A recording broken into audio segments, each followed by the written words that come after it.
So lately I've been showing you character replica and character inspired lightsabers, but oftentimes sabers from Canon aren't the most comfortable to spin or duel with. Sometimes what you're looking for is a simple stunt saber with an easy to grip design with lighter and simpler electronics. But what if I told you that there is a character saber that is as thin and comfortable as a simple stunt saber? Greetings, knowledge seekers, the Force is with you. Today, we're going to check out this Darth Revan RGB Baselit saber from SaberCustoms. Big shout out and thank you to SaberCustoms for sending this over. Darth Revan is an ancient Sith Lord that was originally introduced in the Legend EU, but is part of current Star Wars canon. He wields two lightsabers, and this one is based on the less aggressive version. On the SaberCustoms website, it can come in 3 choices of Baselit RGB and 2 options for pixel.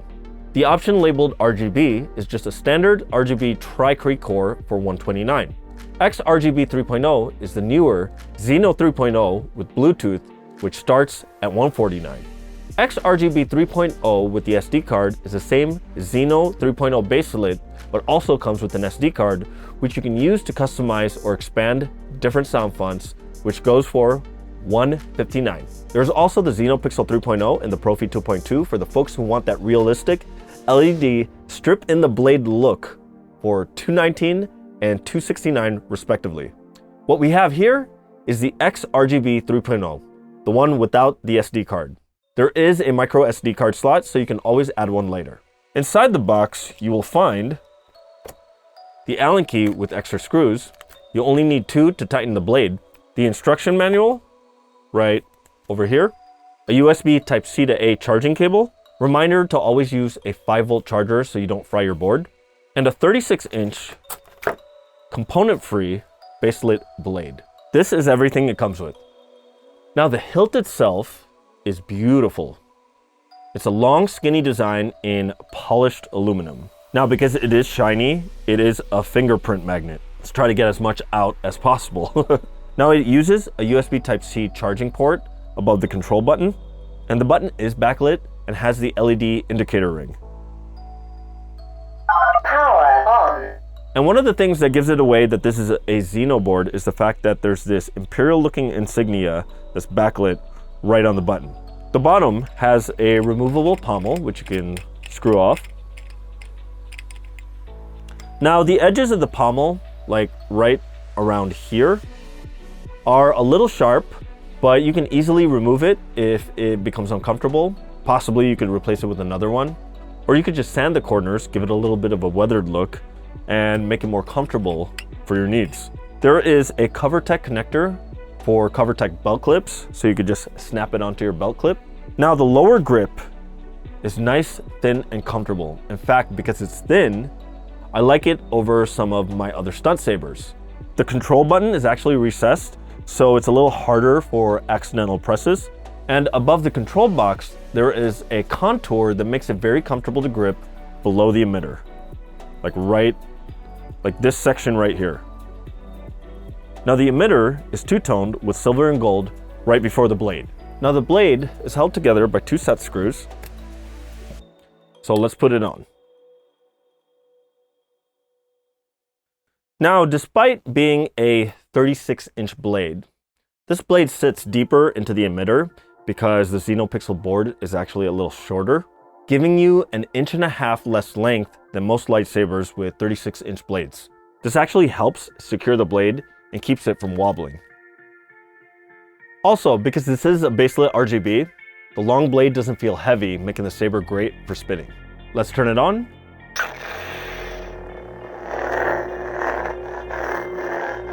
Wow. You know, usually one of the characteristics of Baselit is that it's going to be brighter on the bottom of the blade than it is on the top. But that is a lot more even than I was expecting.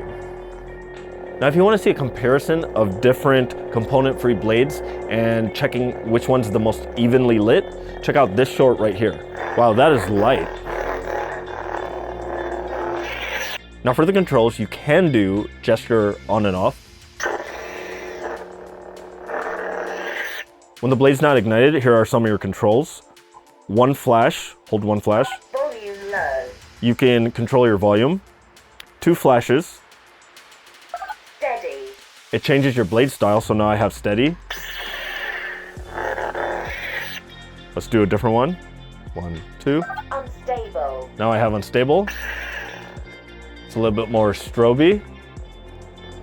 You probably can't see it with the frame rate of the camera, but it is strobing. Do another one. Pulse. Pulse. So there's like a slow little pulse to it. And then 3 buttons brings you back to standard mode. Standard mode. And then 4, Clash off. it removes the clash. If you just want it solid during clashing. Clash on. And 5 blinks will let you turn off motion control on or off. I actually like it off because sometimes when I'm spinning, it likes to shut off. And beyond that, allows you to change your sound font. So now let's tap it for on. So we have red. 2 blinks Color change. allows you to change the color.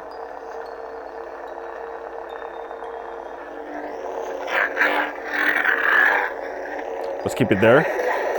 Tapping it allows for blade deflection. I'm really impressed how it looks on camera, how even this looks.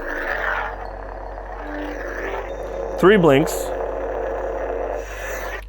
shuts off the blade.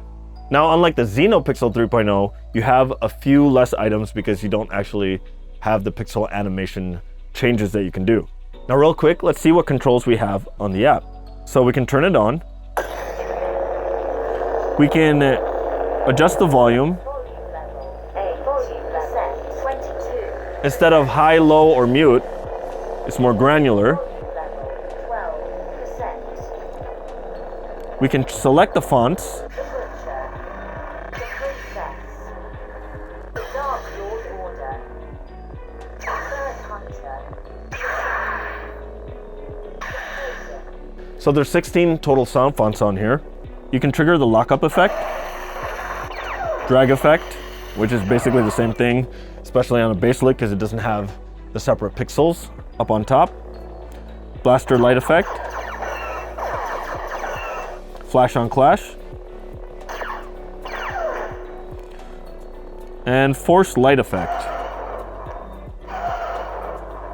And you can change the color using the color palette. If I want it to be more green, more orange, red, blue.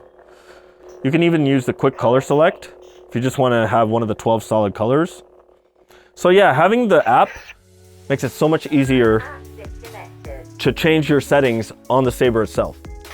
Now, before we take this outside for a spin, please hit that subscribe button along with that little bell icon so we can get this channel up and running as a YouTube partner. This way, I can bring more Saber videos for you.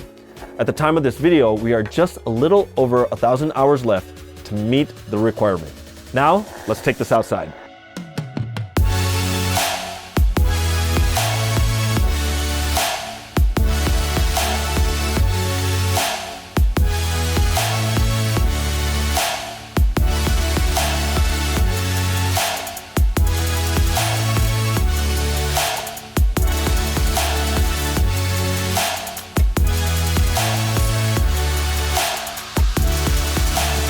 Now, one thing I have to say, even though the Saber is fairly light, I still somewhat get some wind resistance because it's so light, unlike when I have a pixel blade where it can basically cut through the air.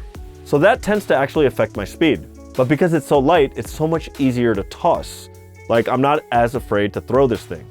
Also, because this is a 36-inch blade, even though it doesn't have the full length, if it didn't sit so deep into the emitter, I still had a couple moments where I scraped the ground because it is a longer blade than I'm used to. I'm usually used to spinning a 32-inch blade. In fact, I would cut this down to 34, and I think that would be the perfect length for myself. But what's great about Baselit blades, unlike Pixel blades, they're much more affordable. You can find them for 20, 30 bucks online. So I hope you guys enjoyed the Saber review. If you want to see more, check out this playlist right here. And if you want to see my recap of the best vacation of my life at the recently decommissioned Galactic Star Cruiser, follow this video right here. May the stars light your way and the Force be with you always.